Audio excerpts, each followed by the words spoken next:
asxaabta qaaliga ah magacaygu waa mahad bare waxa aan halkan idinku hayaa video yar oo aan idinku soo bandhigaya cashar wada sheekaysi ah oo ku baxaya luuqada Englishka. casharada waxa ay noqon doonaan kuwa xiriir ah ama joogto ah.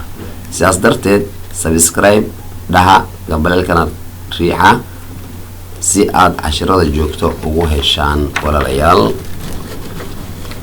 wada sheekaysi wanaagsan ama wacan conversation. wada sheekaysi conversation. How are you? I'm fine, and you? Same to you. How's your condition? Not bad, it's nice. Where have you come from? I have come from home. Where's your home located? It's located near the police station.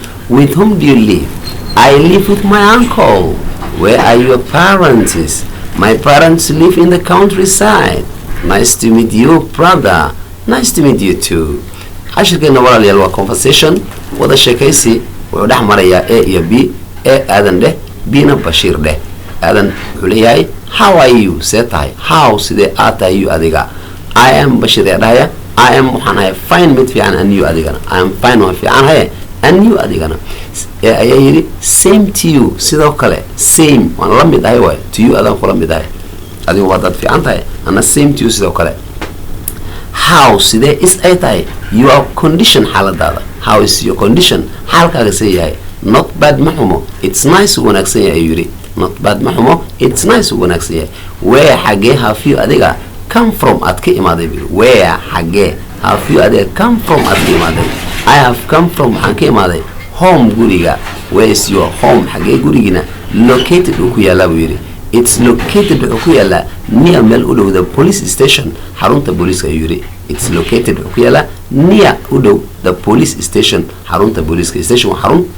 with whom kuma do you adiga live aad la nooshahay. with whom kuma do you live aad la nooshahay.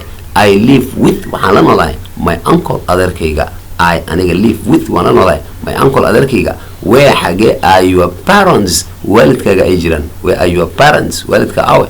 my parents waalidkayga live ay ku noolin in the countryside baadiyaha. countryside waxaa la baadiyaha. my parents waalidkayga live ay ku noolin in the countryside baadiyaha. nice to meet you kulan wanaagsan brother walaale. nice wanaagsan to meet aan la kulmo weeye. meet waa kulan, you adiga aan kula kulmo brother walaal. nice to meet you kulan wanaagsan. nice to meet you kulan wanaagsan to sidoo kaleeto. nice waa wanaaga, to meet maanaa meet waa la kulan, you adiga aan kula kulmo ka wadaa to sidoo kale weeyaan. nice to meet you too kulan wanaagsan sidoo kaleete. thank you waa mahadsantiin.